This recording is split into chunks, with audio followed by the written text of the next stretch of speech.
Hey there, wine fans. It's WineShark here. I wanted to say hello again. And today we're going to be talking about why the name WineShark. So that little moniker came along when I began my career as a small business website designer. I was graduating college, and like most small business website designers or website designers in general, I wanted to create a website of my very own, not just one for work. And so I decided to get a little money together, buy myself some server space, and I had to come up with a domain name. In the early 2000s, there was not a lot of options for anything except my own website. So I thought for a while about making a website and what kind of content I'd put on it. I decided to put my favorite things: wine, food, games, and sharks. And with that, I kind of shortened the name to WineShark, and hence the name is stuck till today. But what about those four things that is important to me is kind of fundamentally driven what I do on the site and with the brand in general. So first off, there's wine, right? The easy and most recognizable thing that I do is teach wine education.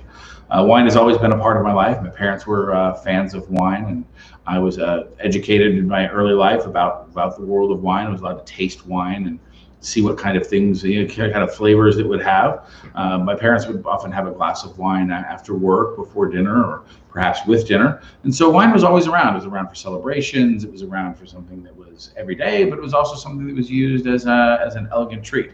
So I also grew up in the Northern California area. So I was fortunate enough to get familiar with the wine countries in Napa and Sonoma, Monterey, and the central coast of California. And even into the Central Valley of California, up on into the Sierra foothills and Amador. So there's a lot of places up there that resonated with me. It was great to be around nature, be around the environment and the culture. And we'd even take picnics and Sunday drives up in the Napa Valley. So I even had a 15th birthday party where I was on a glider ride above the Napa Valley. It was a surprise birthday, and it was one of my best memories, why I'm probably still so in love with the place.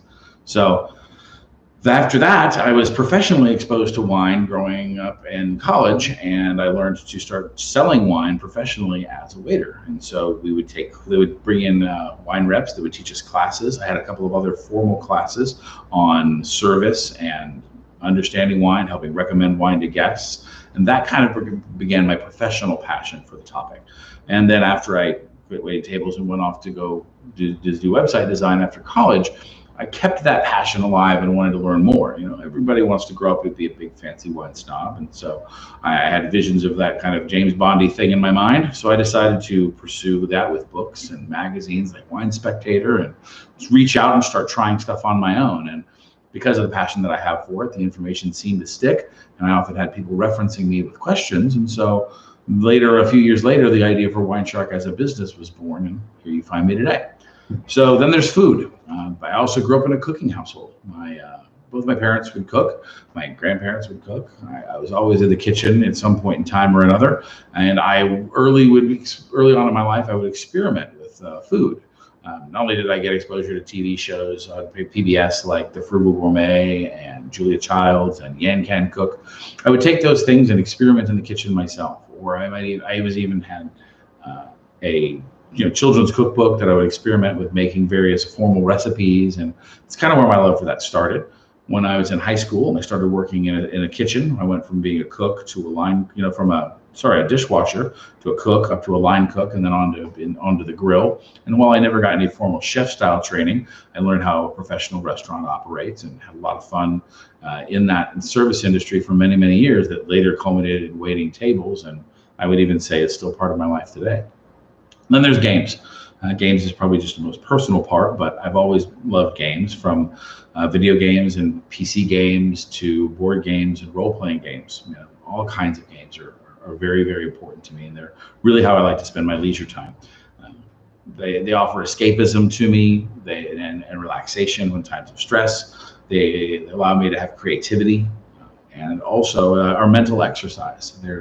There's that tactics and strategy, that thinking and planning, and just the mental work that goes into that is very pleasurable to me, because I like seeing those things come out in the end and seeing the results. Or there's sometimes rolling to see what happens and having crazy adventures with my friends. And then lastly, there's sharks. I was born in San Francisco by the ocean. I've always kind of felt close to the sea.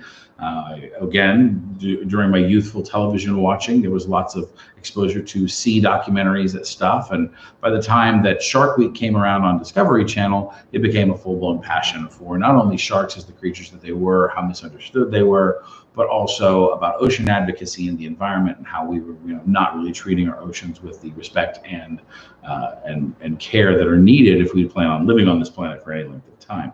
So I became an advocate for all kinds of ocean-going research and support, from the Monterey Bay Aquarium to OSearch to the Shark Research Institute.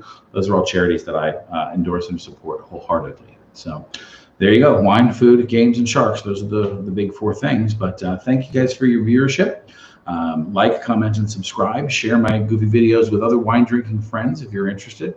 And please, give me your feedback, and I'd love to hear from you guys below. So, and as a final closing note, always to my generous and amazing Patreons, you guys make stuff like this possible. And if you're interested in supporting additional products or projects, rather, by WineShark, go ahead and click on that Patreon button and support us, and you get all kinds of fun content. So, until next time, cheers, everyone.